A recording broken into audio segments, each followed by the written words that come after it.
السلام عليكم ورحمة الله وبركاته. الحمد لله رب العالمين والصلاة والسلام الأتمان الأكملان على سيدنا محمد وعلى آله وصحبه أجمعين أما بعد.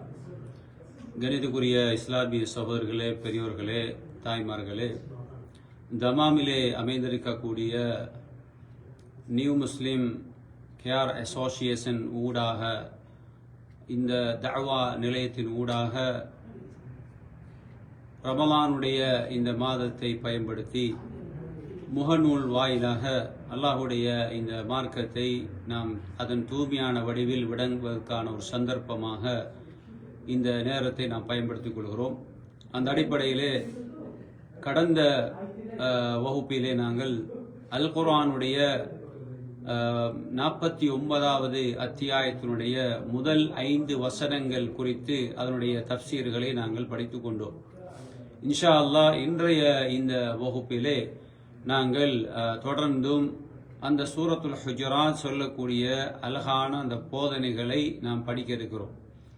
அதனுடைய 6வது வசனத்தில் அல்லாஹு தஆலா இவ்வாறு குறிப்பிடுகின்றான். பிஸ்மில்லாஹிர் ரஹ்மானிர் ரஹீம். யா அய்யுஹல்லதீன ஆமனு, ஏ ஈமான் கொண்ட இறை விசுவாசிகளே அப்படின்னு அல்லாஹ் தொடங்குகிறான். அதாவது பொதுவாக அல் குர்ஆனுடைய போங்கை நீங்கள் எடுத்துக்கொண்டால் எங்கெல்லாம் யா அய்யுஹல்லதீன ஆமனு ஈமான் கொண்டவர்களே என்று வருகிறதோ அதற்கு பின்னால் வருகின்ற சப்ஜெக்ட் ஒரு இம்பார்ட்டனாக இருக்கும். குர்ஆன்ல நீங்கள் யா அய்யுஹன் நாஸ் என்று வருகின்ற அந்த இடங்களில் கூட இவ்வாறான நடைமுறைகளை காண முடியும். ஆகவே இங்கேயும் அல்லாஹு தஆலா யா அய்யுஹல்லதீன ஆமனு என்று தொடங்குகிறான். ஈமான் கொண்டவர்களே அப்படின்னு தொடங்கி இன் ஜாஅகும் உங்களிடத்தில் வந்தால் அப்படின்னு அல்லாஹ் சொல்றான். எப்படி யார் வந்தால்? ஃபாசிகுன் ஒரு கெட்டவன் உங்களிடத்தில் வந்தால். எதை கொண்டு வந்தால் பின்னால் அல்லாஹ் சொல்றான். பினபஇன், நபவுன் என்றால் நியூஸ், ஒரு செய்தியை கொண்டு வரான். அந்த செய்தியை இந்த ஃபாசி கொண்டு வர்ற நேரத்தில் அதை நீங்கள் ஃபதபையனு நன்கு விசாரித்துக் கொள்ளுங்கள் என்று அல்லாஹ் சொல்கிறான். நான் இதனுடைய டிரான்ஸ்லேட் சொல்லிட்டு நம்ம விளக்கத்துக்கு போகலாம். அப்போ ஒரு ஃபாசிக்கு ஒரு செய்தி கொண்டு வரான். அப்படி வார நேரத்தில் நீங்க என்ன செய்யுங்க, அதை நல்ல முறையில் விசாரித்துக் கொள்ளுங்கள். ஏன் தெரியுமா? அன் துசீபு கௌமன் பிஜஹாலத்தின், நீங்க அறியாமையின் காரணமாக இந்த செய்தி யாரை எந்த சமூகத்தை தொட்டும் வருகிறதோ அவர்களுக்கு நீங்கள் ஒரு தீங்கு விளைவிக்கின்ற ஒரு நிலைமை உங்களுக்கு நேரிட்டு விடும். காரணம், நீங்கள் அறியாமல் இந்த செய்தியை பாஸ் பண்ண காரணத்தினால். அதனால் என்ன நடக்குமாண்டா, பிறகு அந்த செய்தி உண்மையிலே இப்படி ஒரு செய்தி இல்லை, இவன் கொண்டு வந்த செய்தி உறுதியான செய்தி அல்ல என்று அந்த தகவல் வந்ததுக்கு பின்னால நம்மளும் பாஸ் பண்ணிட்டோம். இதனால ஃபதுஸ்பிஹு அலா மா ஃபஅல்தும் நாதிமீன், நீங்க செய்த இந்த காரியத்தின் ஊடாக நீங்கள் நாதிமீன், அதாவது கை செய்தப்பட்டவர்களாக, கவலைக்குரியவர்களாக மாறிவிடுவீர்கள் என்று அல்லாஹ் குர்ஆன்ல சொல்றான். இந்த வசனம் மேலே எங்களுக்கு பெரிய ஒரு தகவலை சொல்கிறது. பொதுவாக அன்றைக்கு ரசூல் ஸல்லல்லாஹு அலைஹி வஸல்லம் காலத்திலே முனாஃபிக்குகள் தவறான செய்திகளை கொண்டு வருவார்கள், தப்பான செய்திகளை கொண்டு வந்து பரப்புவார்கள், மக்களுக்கு மத்தியிலே பிரச்சனைகளை உண்டு பண்ணுவார்கள். அப்ப செய்திகளை கொண்டு வருகிற பொழுது செய்தியினுடைய அந்த ஆளை, அந்த செய்தி யார் தாங்கி வருகிறாரோ அவர் கொண்டு வருகிற செய்தி உடனே நாம் என்ன செஞ்சிடக்கூடாது, அதை அப்படியே ஏற்றுக்கொண்டு விட்டு அதை நாங்கள் பாஸ் பண்ணிவிடக்கூடாது. இதனால் பெரிய ஒரு பாதிப்பு உண்டாகிவிடும். அப்ப கண்ணியமான சகோதரர்களே, நம்ம ஒரு விஷயத்தை புரிந்து கொள்ள வேண்டும். பொதுவாக எந்த செய்தி வந்தாலும் அந்த செய்தியை நாம் உறுதிப்படுத்த வேண்டும். இப்ப நம்ம உலக விஷயத்தில் நம்ம எடுத்துக்கொண்டா, இப்ப நம்ம ஒரு செய்தி வருது, இப்படி ஒரு ஊர்ல இவ்வளவு பெரிய ஒரு பிரச்சனையாம் அப்படின்ற உடனே அது ஃபேஸ்புக் வாயிலாக இன்னைக்கு நிறைய மீடியாக்கள் வளர்ந்திருக்கிற காலம், சோசியல் மீடியா இன்றைக்கு நம்மளை வியாபித்திருக்கக்கூடிய ஒரு காலம். அதாவது குளோபலைசேஷன் சொல்வார்கள். நம்ம ஒரு பூகோள கிராமத்தில் வாழ்ந்து கொண்டிருக்கிறோம். நம்முடைய ஒரு உள்ளங்கையிலேயே இன்னைக்கு உலகத்தை வச்சு பார்க்கிற அளவுக்குள்ள அந்த நவீன டெக்னாலஜியில் இன்னைக்கு வளர்ந்திருக்கிறது. அப்ப இன்றைக்கு உலகத்தில் ஒரு செய்தி பாஸ் பண்ணோம்னா நம்ம ஊர்ல ஒரு வீட்டுக்குள் நடக்கிற செய்தி கூட முழு உலகத்துக்குமே போயிடும். அவ்வளவு வேகமாக செய்திகள் பரப்பப்படுகிறது. செய்தி ஒரு ஒரு ஊர்ல ஒரு சாராரை பற்றி வருதுன்னு சொன்னா முதலாவது அந்த செய்தியை நம்ம உறுதிப்படுத்த வேண்டும். இந்த செய்தியை சொன்னவர்கள் யாரு, இந்த செய்திக்கு உரியவர்கள் யார், சார்பாக யார் சம்பந்தமாக இந்த செய்தி சொல்லப்படுகிறதோ உண்மையிலே அந்த செய்திக்குரியவர்களாக அவர்கள் இருக்கிறார்களா, உண்மையிலே இந்த தகவல் அவர்களை பற்றியதானா, அப்படி என்பதையெல்லாம் நாம் அக்குவேறு ஆணிவேராக நம்ம அறிய வேண்டும் என்பது அல்லாஹ். அதான் தபையனு என்றான் அல்லாஹ். நீங்க தெரியும், முபீன் என்ற வார்த்தை தெளிவானது அல்லாஹ் சொல்றான் குர்ஆனுக்கு. தெளிவான கிதாபு முபீன், தெளிவான வேதம் என்று சொல்றான். அப்ப அது தெளிவானதாக அது இருக்கும். சும்மா ஒரு மெசேஜ் வருது, நான் இப்படி கேட்டேன் அப்படி கேட்டேன்னு சொல்லி நம்ம மெசேஜை பாஸ் பண்ணோம்னா நம்ம தான் பொய்யன். அப்ப அதனால நம்ம உலக விவகாரத்தில் இப்படியான தகவல் வர்றது ரொம்ப கவனமா இருக்கணும். இப்ப சாதாரணமா நம்முடைய நட்பு வட்டாரங்களுக்குள்ள கூட இப்படி நடக்கலாம். ஒருத்தரை பத்தி தப்பாக அவர் இப்படி நடந்து கொள்றாரு, உங்களுக்கு எதிராக இப்படி செயல்படுறாரு, உங்களுக்கு பின்னால் நொடுக்கு இப்படி எல்லாம் செய்யறாரு என்று ஒருத்தர் சொல்லுவார். உடனே நம்ம நம்பிடக்கூடாது. நம்ம அவரையும் பார்க்கணும்.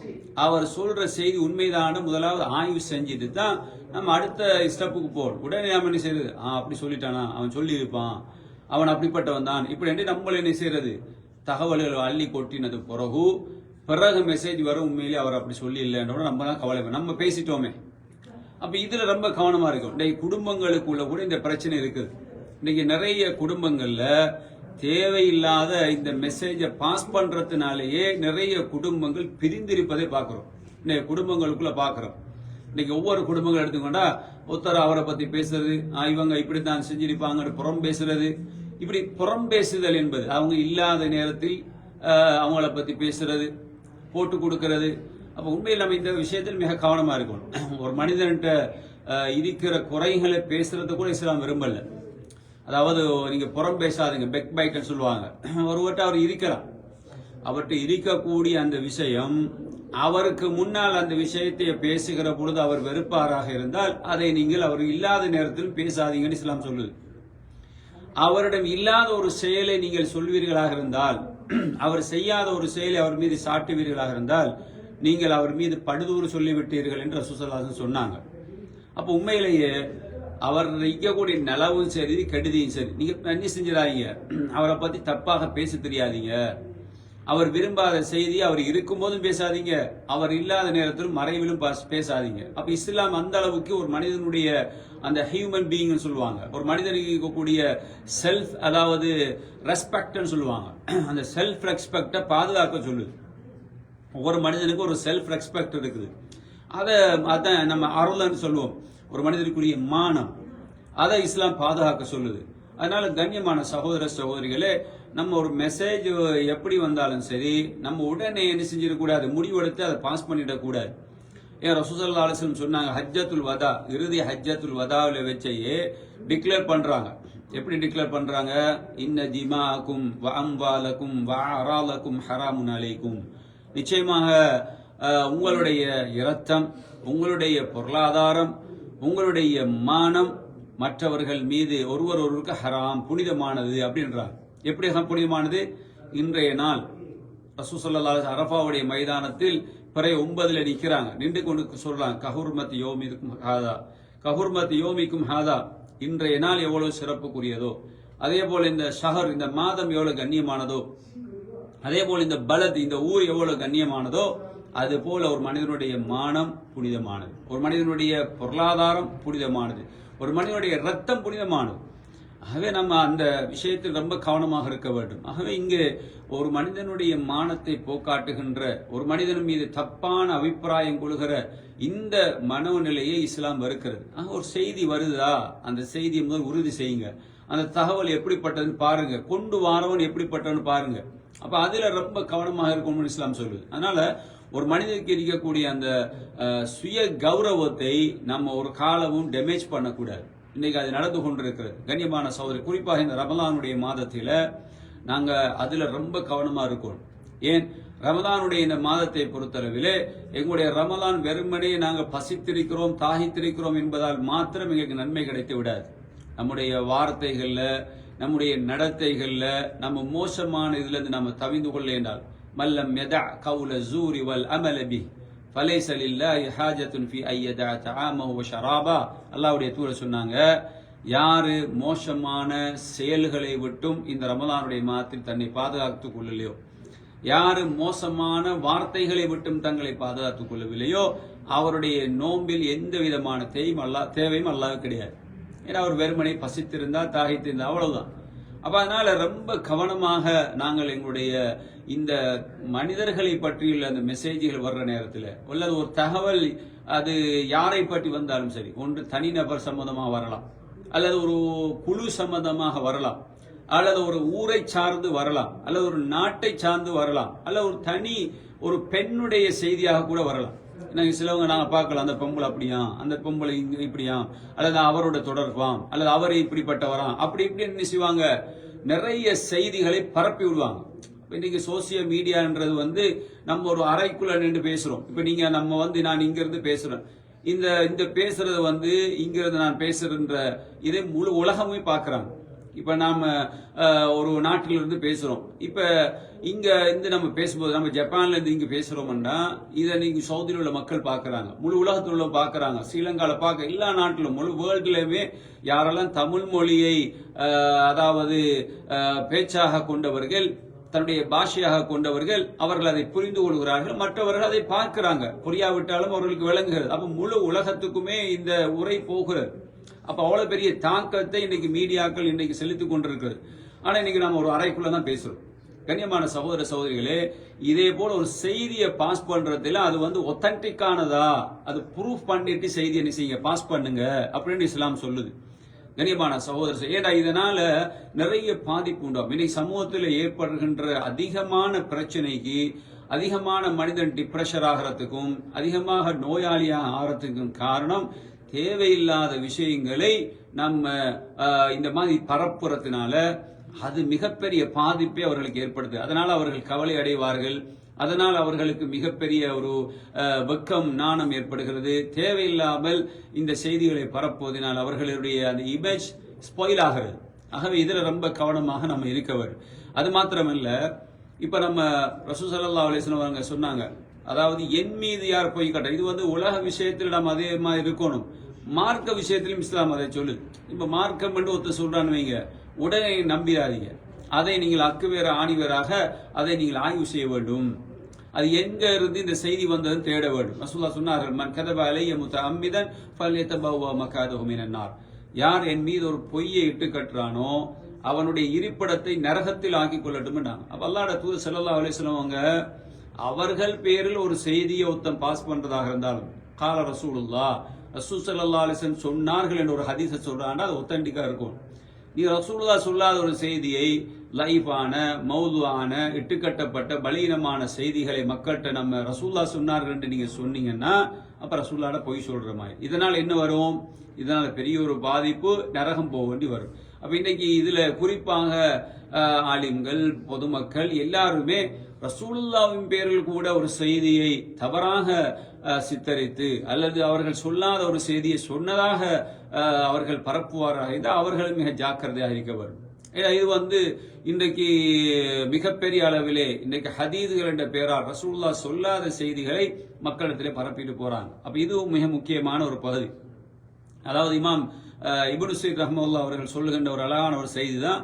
அதாவது ஆரம்ப காலத்தில் ஹதீதுகளை அறிவிக்கிற நேரத்தில் இதை யாரு சொன்னாருலாம் கேட்க மாட்டாங்க. சொன்ன அறிவிப்பாளர் யாரு, ராவி யாரு அப்படி கேட்க மாட்டாங்க. எப்ப இது உருவாயிச்சேண்டா, எப்ப ஃபித்னாக்கள் உருவாயிச்சோ, எப்ப சமூகத்திலே நிறைய வழிகட்ட சிந்தனைகள் உருவாயிச்சோ, பொய்யர்கள் உருவாகினார்களோ, அந்த கட்டங்களில் இந்த ஹதீது யார் அறிவிச்சா, அந்த அறிவிப்பாளர் யாரு, இவரிடமிருந்து யார் அறிவிச்சார், அவரிடமிருந்து யார் அறிவிச்சார் அப்படி என்று சொல்லி அந்த சில்சிலாவை ஹதீஸிலே சொல்வார்கள், அந்த இஸ்னாத் என்று அந்த அறிவிப்பாளர் தொடரை பற்றிய அந்த ஆய்வு பிற்பட்ட காலத்தில் ஏற்பட்டது.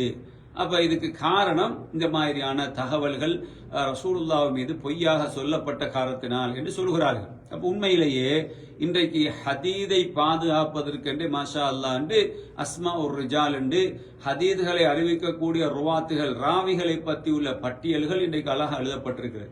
அவர் எப்ப பிறந்தாரு, அவர் எப்ப மரணிச்சாரு, அவர் வாழ்ந்த காலம் எவ்வளவு, ஒரு ஹதீஸை அறிவிக்கிறதில் வருகின்ற அறிவிப்பாளர்களில் அந்த அறிவிப்பாளர்களில் ஒருவர் சந்திக்க வாய்ப்பு இருக்கிறதா, அவர்கள் 2 பேரும் சந்திச்சுக்கிறார்களா, காலத்தால் ஒன்றுபட்டவர்களா, இவர்களிடத்திலே பொய் இல்லையா, நல்ல ஒழுக்க பண்பாடு உள்ளவர்களா, இவர்கள் எந்த அளவுக்கு ஆய்வு செய்யறாங்கன்னு சொன்னா அந்த அறிவிப்பாளருடைய 50 வயசுக்கு பிறகு அல்லது 60 வயசுக்கு பிறகு அவருடைய அக்கலிலே அல்லது அவர் சுய நினைவு இழந்தவராக இருக்கிற நிலையில் இந்த செய்தியை சொன்னாரா என்பதெல்லாம் பதியப்பட்டிருக்கிறது. அப்ப அந்த அளவுக்கு ஏன் இதை உருவாக்கினாங்கன்னா ஹதீதை பாதுகாப்பதற்கு தான் இந்த கலை உருவாக்கப்பட்டதே தவிர ஹதீதுகளில் இருந்து உருவாக்கப்படல. அதாவது ஹதீஸை பாதுகாப்பதற்காக அந்த அறிவிப்பாளர்களை பற்றி உள்ள அந்த அத்தனை செய்திகளையும் இமாம்கள் அழகாக தொகுத்து வச்சிருக்கிறாங்க. ஹதீஸ்களை அறிவிச்ச அறிவிப்பாளர்கள் பற்றியுள்ள எல்லா தகவல்களும் எழுதியிருக்காங்க. அதனாலதான் அதை வச்சு நம்ம ஹதீஸ் என்ன செய்யறோம், இந்த ஹதீஸை அறிவிச்சவர்கள் இவர்களுடைய பட்டியலை தேடுறோம்.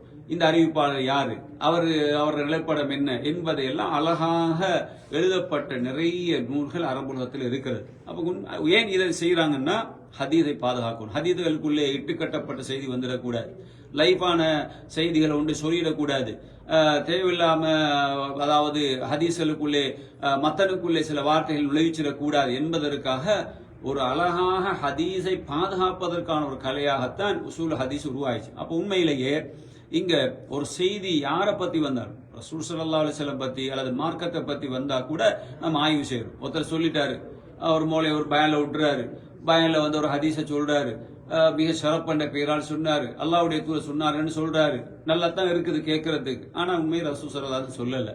அப்ப ரசூலுல்லாஹ் சொல்லாத ஒன்று நம்ம எப்படி இருக்கிறது? இப்ப ரமலானுடைய காலத்துல என்ன சொல்லுவாங்க, ரமலான்ல 3:10 இருக்குது, அதாவது முதலாவது 10ல ரஹ்மத்தை கேளுங்க, 2வது 10ல மகபரத்துக்காக துவா செய்யுங்க, 3வது 10ல நரக விடுதலை இத்துக்கும் மினன்னார் அப்படின்னு சொல்லி இந்த பள்ளி வாயில்கள இந்த 20 ரக்காத்து தொழக்கூடியவர்களுடைய நிலைப்பாட்டை பார்க்கிறோம். அவங்க என்ன செய்றாங்கன்னா ஒவ்வொரு 2 ரக்காத்தோ 4 ரக்காத்துக்கு போறது இந்த துவாக்களை அந்த 10 நாட்கள்ல ரஹ்மத்தை கேட்பாங்க, நடுப்பத்துல மகபிரத் பாவ மன்னிப்புன்னு கேட்பாங்க, இப்படி பிரிச்சு வச்சு துவா கேட்பாங்க. இது யார் காட்டினது? அல்லாஹ்வுடைய தூதர் காட்டல, ஆனா ரசூல் ஸல்லல்லாஹு அலைஹி வஸல்லம் செஞ்சதாக சொல்லுவாங்க. அப்ப உண்மையில இது பொய்யா இல்லையா? அவர் ரசூலுல்லாஹ் மீது அல்லாஹ்வுடைய தூதர் காட்டாத ஒரு விஷயத்தை, அவர்கள் வழிமொழியாத ஒரு செய்தியை யாரெல்லாம் நடைமுறைப்படுத்துகிறார்களோ நிச்சயமாக அவர்கள் ரசூலுல்லாஹ் மீது பொய்யை இட்டு கட்டியவர்கள்.